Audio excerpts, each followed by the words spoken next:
ముందుగా జనహిత శ్రీనివాస్ గారికి ఛానల్ వారికి ధన్యవాదాలు. ఎందుకంటే ప్రజల గొంతుకై ప్రజల ప్రశ్నల్ని అతని టీవీ ఛానల్ ద్వారా ఎప్పటికప్పుడు ప్రజల ఒక మేలు కొరకు ప్రభుత్వాలను మేలుకొల్పడానికి ప్రయత్నం చేస్తున్న సీనన్న గారికి ముందుగా ధన్యవాదాలు.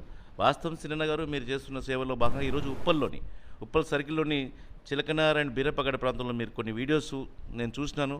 ఈ వీడియోస్ ద్వారా మేము చెప్తున్నాం, కనీస సౌకర్యాలు కల్పించలేని ఈ కాంగ్రెస్ ప్రభుత్వం అందులో 4th సిటీ నిర్మాణానికి మేము కడుతున్నామన్నారు. కానీ ఉన్న హైదరాబాద్లో ప్రపంచంలోనే గొప్పదైన హైదరాబాద్ సిటీ, అందులో జిహెచ్ఎంసీలో ఈస్ట్ ఫేసింగ్గా ఉన్న మా ఉప్పల్ సర్కిల్లోని కనీస అవసరాలు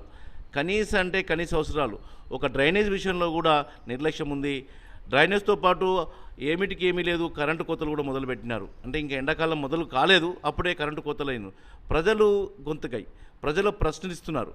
పబ్లిక్లో ఎక్కడ పోయినా కూడా ఈరోజు మీ ఛానల్లో ప్రజలు మాకు ఇస్తున్న పింఛని రాలేదు, తులం బంగారం రాలేదు, ఈ తులం బంగారం పింఛని తర్వాత కనీసం మాకు నడికి రోడ్లైనా సక్రమంగా చేసేయండి, రోడ్లు తవ్వుతున్నారు, ఎక్కడివక్కడనే గుంతలు పడిపోతున్నాయి, ఎమర్జెన్సీగా రాత్రిపూట ఏదైనా అంబులెన్స్ రాలేని పరిస్థితి ఉంది, మా దగ్గరికి తాగడానికి సరైన నీరు కూడా రావడం లేదు, 4 రోజులకు 5 రోజులకు ఒకసారి నీరు సప్లై చేస్తున్నారు.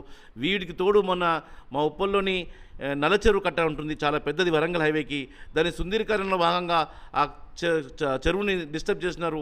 దానివల్ల ఊర్లోకి మొత్తం దోమలు వచ్చేసినాయి. దోమలు మీరు సాయంత్రం 6 అయితే ఒక్కరు కూడా బయట లేని పరిస్థితి, డెంగ్యూ మలేరియా వచ్చేదానికి ఉన్నది.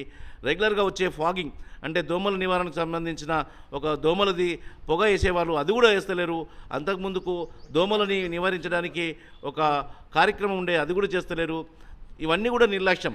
అంటే ప్రజల పాలన, ప్రజాపాలన అంటున్నారు, కానీ ప్రజల గురించి మాటలు మాత్రం తప్ప చేతుల్లో ఏమాత్రం లేవని చెప్పేసి వాస్తవాలు సమాజంలో చూస్తే కనబడుతున్నాయి.